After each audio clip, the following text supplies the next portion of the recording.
Hi, good afternoon. My name is Celeste Paliz. Today I'm going to talk about lower versus traditional treatment threshold for neonatal hypoglycemia.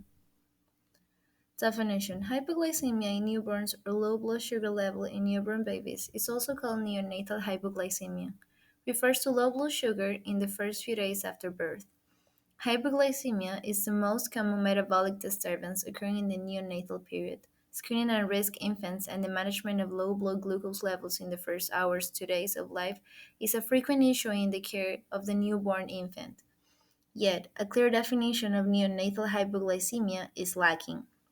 Current screening guidelines and management algorithms are based on limited evidence, relying more on expert opinion to guide recommendations.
Applications in medicine. Hypoglycemia is still a very day problem. An issue has the right importance in order to prevent further complications. In the newborn, the brain needs blood glucose to function. Not enough glucose can harm the brain's ability to function. Severe or long-lasting hypoglycemia may cause seizures and serious brain injury.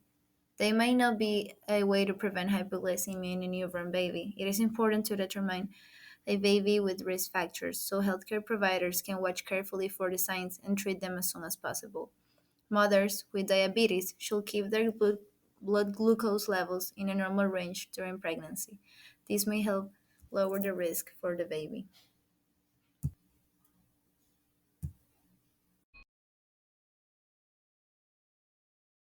In neonates, hypoglycemia is common, and in severe cases it can cause neurologic impairment. But how low is too low? It's currently recommended that neonates be screened and treated when the blood glucose is 60 milligrams per deciliter or less. But recent studies suggest that blood sugars as low as 47 milligrams per deciliter are safe. Lowering the clinical threshold would significantly reduce interventions. But would it affect child development outcomes? The CHILD study was a prospective cohort study of 528 neonates born at 35 weeks or more of gestation and considered to be at risk for hypoglycemia owing to maternal diabetes mellitus, prematurity, less than 37 weeks gestation, and other factors. All subjects were monitored and treated to ensure a blood glucose of 47 or higher. 53% of them required treatment for hypoglycemia, with a blood sugar of less than 47. The primary outcome was the developmental score on the Bayley-III test at the age of 2 years, as well as measures of executive and visual function. At 2 years, developmental outcomes in the children treated for hypoglycemia were similar to those in the children who were also at risk but had not reached a glucose level below 47.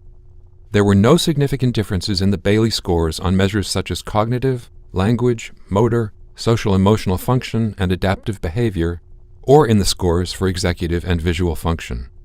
The authors conclude that neonatal hypoglycemia, when treated to maintain a level of at least 47 milligrams per deciliter, was not associated with adverse neurologic outcomes. Full trial results are available at nejm.org. Pros and cons. Pros. A simple blood test for blood glucose levels can diagnose the problem. Treatment will depend on your baby's gestational age and overall health.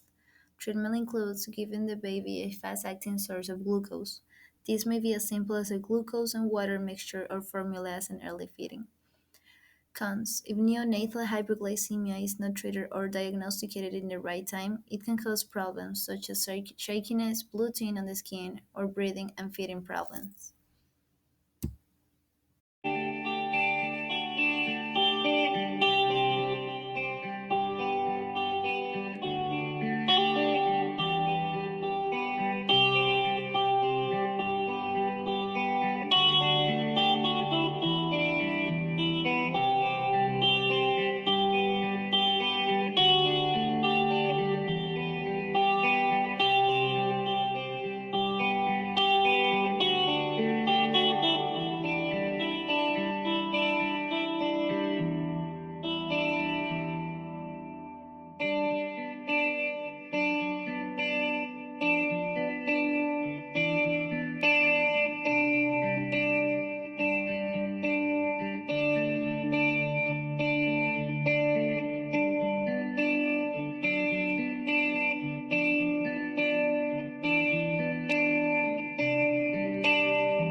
Issue applied in Ecuador.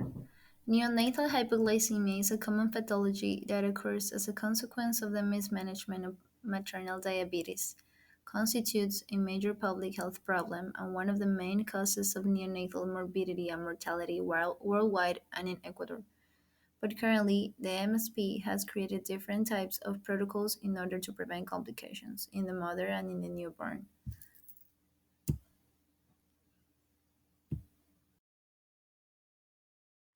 Neonatal hypoglycemia is one of the most common problems encountered by the staff in the nursery after a child is born. It simply means that the baby's sugar is lower than what it should be. Now, generally that's defined as something less than 30 milligrams per deciliter within the first 24 hours of life, or 45 milligrams per deciliter thereafter. If the problem is not detected and treated quickly, it can have long-term consequences for that child. There is a group of newborns that clinicians know will have problems metabolizing sugar.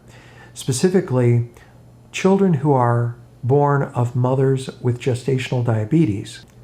They've had a great deal of blood sugar coursing through their veins because the mother was producing that excess sugar while they were in utero.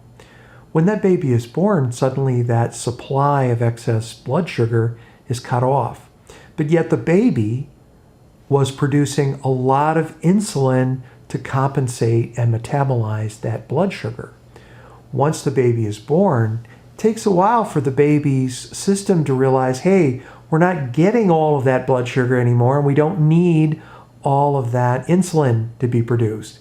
As a consequence, when that baby's born, it can have a dangerously low blood sugar level, and it needs to be corrected promptly, either with intravenous therapy or with a feeding. And it is important for those children to be monitored closely. Conclusion. Neonatal hypoglycemia may lead persistent brain injury because neonatal hypoglycemia often is asymptomatic. Up to 30% of all newborns are routinely monitored and for hypoglycemia for 12 to 36 hours after birth when current guidelines are followed. However, there is no consensus regarding the threshold glucose concentration at which treatment for asymptomatic neonatal hypoglycemia should be initiated.